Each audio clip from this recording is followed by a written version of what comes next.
In astrology, Scorpios have always been labeled cold, mysterious, and manipulative. But these labels are superficial. The true Scorpio energy lies hidden where light doesn't reach, like a deep-sea volcano, quietly erupting yet powerful enough to change the temperature of the entire ocean. Ancient alchemists said, "No gold can be made without death." For Scorpios, this death isn't a physical end, but rather a form of soul surgery, a complete frequency reshaping. Some say those who experience it die spiritually, only to be reborn with a fresh magnetic field. Others say the process is too dangerous, like digging for explosives with bare hands in a dark mine. You don't know when it will explode, or whether you'll ever be able to escape. Do you dare to face your own abyss? Do you dare to undergo a dark energy surgery, to see your most fearful side, and then be reborn from the ashes? If you're ready, then in the next few minutes, we'll unveil Scorpio's most hidden frequency code: death, dark energy, reboot, and control. Chapter 1. The Hidden Origins of Obsidian Alchemy, a symbol of alchemical death. In ancient astrological texts, Scorpio is often placed alongside Pluto and Mars, a dual symbol of destruction and rebirth, conflict and desire. Babylonian star maps depict Scorpio as a giant scorpion, its tail pointing toward the underworld below the horizon. In Egypt, the Scorpio goddess Serket presided over death and protection, and her statues were often placed beside the pharaoh's coffin, symbolizing rebirth after death.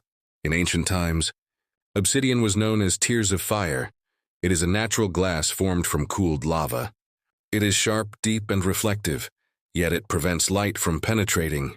The Mayans used obsidian to sharpen their priests' blades and as divination mirrors, allowing them to see the future. This is the first metaphor of obsidian alchemy: the intense heat of fire combined with the cold stillness of ice, the explosive force of destruction combined with the patient patience of rebirth. The core of Scorpio energy is the nurturing of new life within extremes. It's not the blazing midday sun of Leo, nor the dreamlike waters of Pisces, but rather the lava beneath the deep night. Alchemists call this nigredo, the darkening phase, all decay, dissolution, and death, quietly reorganizing in the darkness until the first golden flame appears. Thus, the true power of Scorpio lies not in controlling others, but in rebooting oneself. This power is like a scalpel, first severing your connection to the old frequency, and then implanting a new magnetic field program. Those who have truly completed this soul surgery often don't appear stunning in appearance, but their eyes hold a light that penetrates the abyss. Chapter 2. The first cut of soul surgery, severing the old frequency. A true Scorpio reboot isn't a superficial act of letting go, but a deeper disconnection. In psychology, this is called self-deconstruction. In mysticism, it's called a death ritual. Regardless of the name, the core principle is this: without killing the old self, the new self cannot be born. Imagine holding a magnet that has been repeatedly adjusted. It's been disrupted by various external frequencies. Its north and south poles have become chaotic, and its attraction is no longer pure. Without first completely demagnetizing it, and then remagnetizing it, it will never regain its original power. Soul surgery is precisely this process: demagnetizing first, then reconstructing.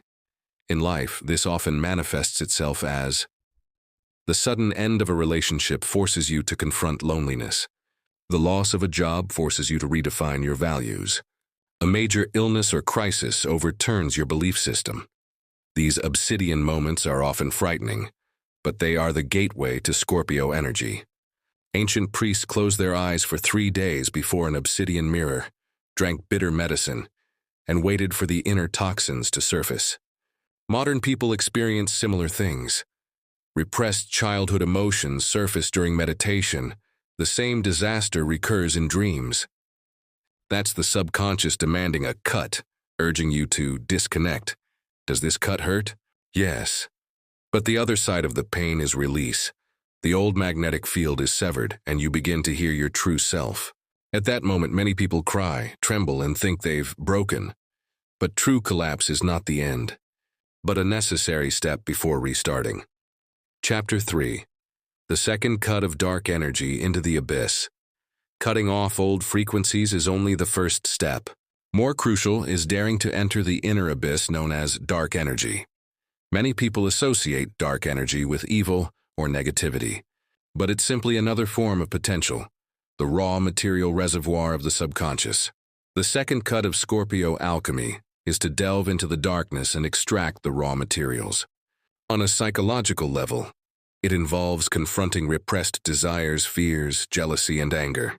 On an energetic level, it involves absorbing those parts of you that you once rejected, feared, or were ashamed of, and transforming them into motivation. In their laboratories, ancient alchemists mixed lead and sulfur, heated them in the dark, and waited for the reaction to occur. Modern people's laboratories are their own life experiences. Every betrayal, failure, and fear is lead. Every act of endurance, insight, and understanding is sulfur. When you stop avoiding them and heat them together, your soul begins to react. Lead turns to gold. Poison turns to medicine. The process of entering the abyss is dangerous. Some become obsessed with negative emotions, even turning black, while others experience rebirth through it, like a phoenix rising from the ashes. The difference lies in whether you enter the abyss consciously or passively. The true control of Scorpio energy lies not in controlling others, but in mastering this process of self-alchemy. Chapter 4. The Transformation of the Soul's Magnetic Field. A New Frequency After Rebooting. Once you've completed the 2 steps of severing the old frequency and entering dark energy, the magnetic field of your body and soul feels like it's been reprogrammed. Some describe it as a feeling of skin peeled off and new skin growing. Others say it's like coming back from the dead, with your entire scent, gaze, and aura completely different. In astrology, Scorpio's opposite sign is Taurus, symbolizing materiality and stability. In other words, a true Scorpio reboot isn't just a mental exercise. It's a practical one. Emotional magnetic field. You're no longer easily drawn in by others' emotions. Interpersonal magnetic field. Old relationships naturally fade, and new ones naturally form. Creating a magnetic field. You begin to attract opportunities that align with your own frequency. This is the true value of Scorpio's dark energy mastery. You extract energy from the abyss and channel it into creation. Just as obsidian, under intense heat and pressure, becomes a sharp blade or a smooth mirror, so too, under pressure and darkness, you become something capable of cutting through illusions or reflecting the truth. However, this phase also carries dangers. Your magnetic field is rapidly reorganizing, attracting 2 types of energy.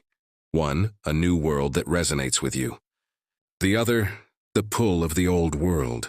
Many people fall back into old habits and relationships during this phase because they feel familiar. But that's precisely the test. Whether you can maintain the new frequency is the true reboot. Chapter 5. Real-World Practices, 3 Steps of Scorpio. Soul Alchemy. To prevent the audience from thinking this is just a mystery story, we offer 3 actionable inner practices that will both immerse you and provide a sense of security. Step 1. Writing in the dark. Find a quiet night and handwrite your most repressed, fearful, and angry emotions. Tear them up or burn them. This is a symbolic act of severing the old frequency. Step 2. Obsidian breathing. Close your eyes and breathe deeply, imagining yourself in an obsidian cave. With each inhale, you breathe in cool black light, and with each exhale, you exhale the old dust. Repeat 9 times, feeling the energy field within you realign. Step 3. Symbolic reset. Find an object that symbolizes your old self and formally let it go or give it away.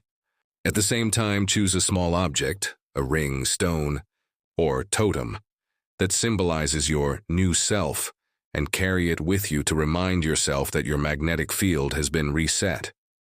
These exercises themselves are not religious, but they provide a psychological ritual that will help you transform dark energy into new frequency. After hearing the video, viewers will think, I can give it a try. This is the key to both retention and engagement. Chapter 6. Ending with sublimation, from fear to awakening. Scorpio energy is frightening because it forces you to confront death, not physical death, but the death of beliefs, relationships, habits, and old self-patterns. But precisely because of its thoroughness, it can foster true rebirth. You may be on the brink of collapse right now, feeling the world is bleak and the future is uncertain. But remember, that's not your destination, but the first stage of Obsidian Alchemy. All truly powerful people have been through the abyss before rising. The phoenix must burn itself out before it can spread its wings from the ashes. Obsidian must solidify in intense heat before it can become a sharp blade. This is the revelation of Scorpio. Dark energy is not your enemy, it is your raw material. Soul surgery is not a punishment, it is a reset. Fear is not a warning, it is a gateway. If you wish, please leave a comment. What was the darkest moment in your life? What have you extracted from it? Your sharing may be the light that helps others escape the abyss. A Scorpio's power is never about controlling others, but rather mastering their own deepest darkness. When you learn to dance with dark energy, you no longer fear death or rebirth. At that moment, you truly become the alchemist of your own destiny.